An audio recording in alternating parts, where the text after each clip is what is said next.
Seperti yang kita ketahui, bangsa Eropa mulai berdatangan ke Indonesia sejak abad 16 Masehi.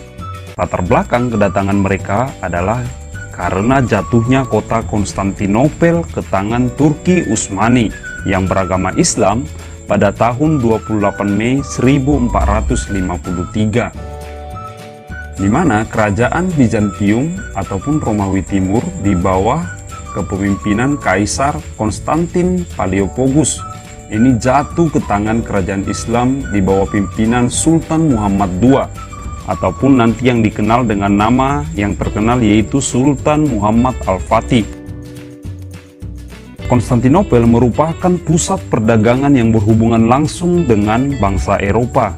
Sudah sejak lama bangsa Turki Utsmani berniat menguasai Konstantinopel. Selain dikenal sebagai pusat perdagangan, Konstantinopel juga merupakan ibu kota Kekaisaran Romawi Timur yang beragama Kristen. Pada tahun 1453, bangsa Turki Utsmani di bawah pemimpinan Sultan Muhammad Al-Fatih mengerahkan armadanya menggempur Konstantinopel untuk menguasainya. Setelah mendapat gempuran secara terus-menerus selama 2 bulan, akhirnya kota itu jatuh ke tangan Turki Utsmani, atau yang kamu kenal sekarang dengan kota Istanbul, Turki. Setelah Konstantinopel berhasil dikuasai, Sultan Muhammad II menyatakan kota itu tertutup bagi bangsa Eropa. Sejak saat itulah, bangsa Eropa mulai berusaha untuk mencari jalan sendiri untuk mendapatkan rempah-rempah. Jadi, pada saat itu, bangsa Eropa belum mengetahui di mana pusat rempah-rempah. Mereka hanya mendapatkan rempah-rempah itu di sekitaran Konstantinopel. Itulah akibatnya sehingga mereka datang ke negara kita mencari rempah-rempah. Mengapa Istanbul itu diperebutkan? Ini karena letaknya yang sangat strategis. Tadi sudah saya katakan merupakan pusat perdagangan. Ataupun bisa kamu lihat di dalam peta bahwa di Istanbul ataupun Konstantinopel terdapat selat yang menghubungkan Laut Hitam dengan benua Eropa. Jadi ini merupakan pintu masuk dalam perdagangan ke Eropa, sehingga letaknya sangat-sangat strategis. Yang kedua, tujuan kedatangan bangsa Eropa.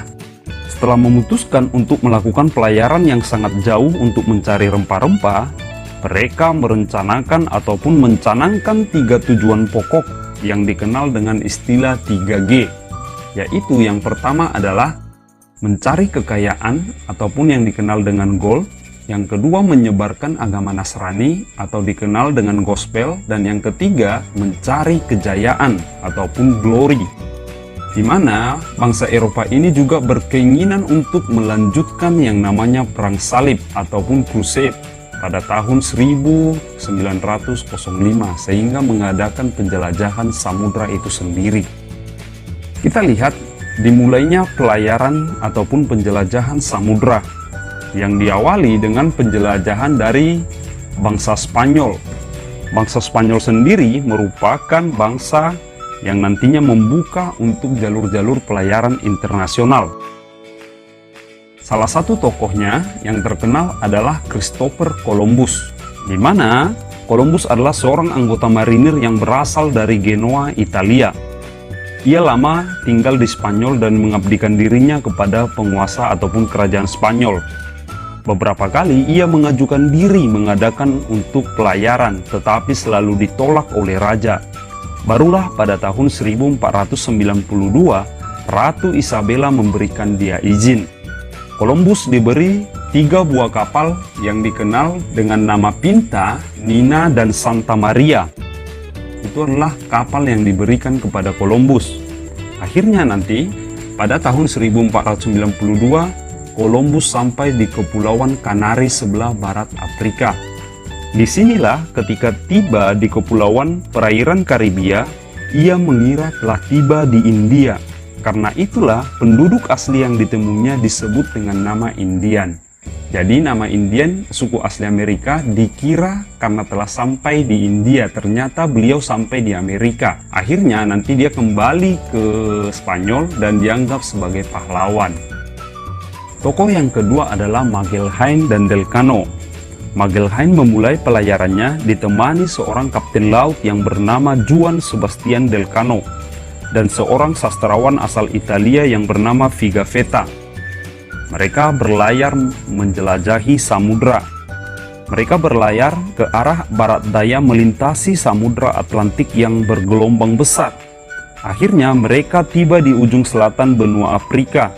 Dari sana mereka melintasi sebuah selat sempit yang kemudian selat itu dikenal sebagai Selat Magelhaen ataupun Magellan, lalu memasuki sebuah samudra luas yang airnya sangat tenang.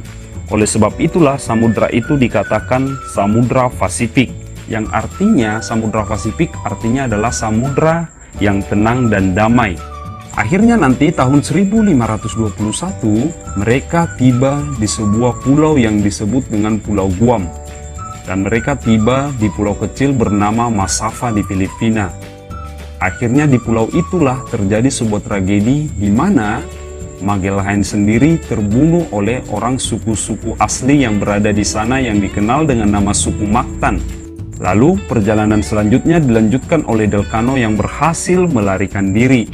Nantinya mereka setelah dari situ sampai di Maluku dan kembali ke Spanyol membawa rempah-rempah. Dan setelah mereka pulang, mereka juga dianggap sebagai pahlawan. Berikut adalah rute perjalanan daripada Magelhaen dan Kapten Sebastian Delcano. Mereka membuktikan bahwa bumi itu bulat dengan melintasi hampir seluruh bumi. Artinya mereka pergi ke barat dan akhirnya nanti kembali dari timur. Itu adalah perjalanan daripada Magelhaen dan Delcano. Yang kedua adalah pelayaran yang dilakukan oleh pelaut bangsa Portugis. Tokoh-tokoh pelaut yang berasal dari Portugis itu ada banyak, di mana yang pertama adalah Bartolomeus Dias. Bartolomeus Dias seperti yang kita ketahui terkenal dengan penemuannya yang menemukan pantai di ujung selatan benua Afrika. Pantai itulah yang dikenal dengan nama Pantai Tanjung Harapan. Tokoh yang kedua adalah Vasco da Gama. Vasco da Gama berangkat dari pelabuhan Lisabon dengan beranggotakan 170 orang dan 4 buah kapal. Akhirnya Vasco da Gama sampai di Calicut, India, di benua Asia pada bulan Mei tahun 1498. Dengan menduduki Calicut, Portugis tinggal menunggu waktu untuk mencapai pusat penghasil rempah-rempah terbesar di dunia, yaitu adalah Indonesia kita atau Nusantara. Karena keberhasilannya lah Vasco da Gama diberikan gelar Admiral dari India oleh Raja Manuel I dari Kerajaan Portugis. Tokoh yang kedua adalah Alfonso de Albuquerque. Ingat nama yang satu ini, Alfonso de Albuquerque, tokoh yang berhasil mencapai Indonesia. Alfonso de Albuquerque diutus oleh Raja Portugis untuk mengawasi kegiatan perdagangan di Asia Selatan pada tahun 1503. Ia juga ditugaskan untuk memperluas daerah kekuasaan Portugis dengan cara-cara damai. Akan tetapi, jika terpaksa boleh menggunakan kekuatan senjata maupun perang. 7 tahun kemudian, Alfonso de Albuquerque berhasil menaklukkan Goa yang berada di India dan menjadikannya sebagai pusat perdagangan Portugis pertama di Asia. Pada tahun 1509, Alfonso de Albuquerque mulai mengarahkan perhatiannya ke pusat perdagangan terbesar di Asia Tenggara, yaitu Malaka, dan berhasil menguasainya pada tahun 1511, seperti yang sudah kita bahas pada pertemuan di kelas 10. Yang ketiga adalah pelayaran pelaut Belanda. Tentu kita bertanya, mengapa bangsa Belanda menjadi bangsa terakhir yang melakukan penjelajahan samudra? Jadi alasannya adalah karena dilatar belakangi penutupan bandar perdagangan yang berada di Lisabon, Portugal, dan Granada yang berada di Spanyol bagi pedagang-pedagang Belanda. Penutupan ini dilakukan oleh penguasa Spanyol saat itu, yaitu Raja Philip II, yang saat itu juga menguasai Portugis, Belanda, maupun Spanyol itu sendiri.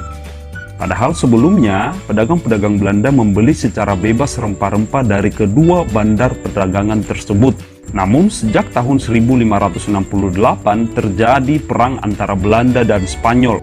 Hal ini dilatar belakangi oleh masyarakat Belanda yang dilarang beralih agama dari Katolik ke Protestan. Larangan itu tentu ditentang oleh masyarakat Belanda. Yang kedua, timbulnya rasa nasionalisme Belanda yang ingin bebas dari penjajahan bangsa Spanyol. Setelah berperang 80 tahun lamanya, Belanda akhirnya berhasil melepaskan diri dari penjajahan bangsa Spanyol.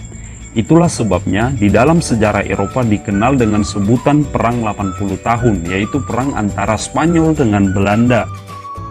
Tokoh-tokoh pelayaran dari pelaut Belanda antara lain adalah: yang pertama adalah Barents yang ditugaskan untuk menjelajahi samudra.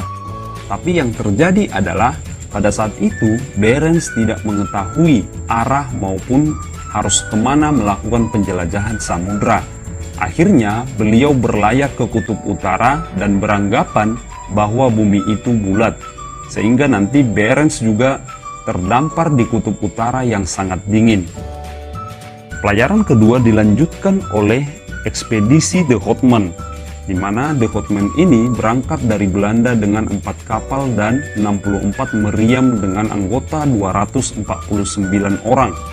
Pada tahun 1596, ekspedisi yang dipimpin De Houtman ini tiba di Pelabuhan Banten.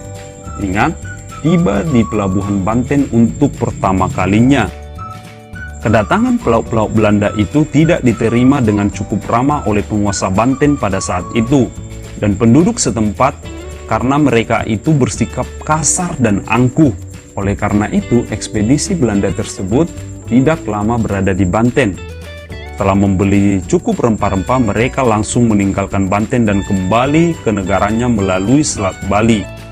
Nanti, pelayaran-pelayaran selanjutnya dilakukan dan terus dikirim oleh bangsa Belanda karena telah mengetahui letak daripada Indonesia. Pelayaran yang terakhir adalah dilakukan oleh pelayaran pelaut yang berasal dari Inggris, di mana Inggris ini dari dulu terkenal dengan penguasa lautan yang luas.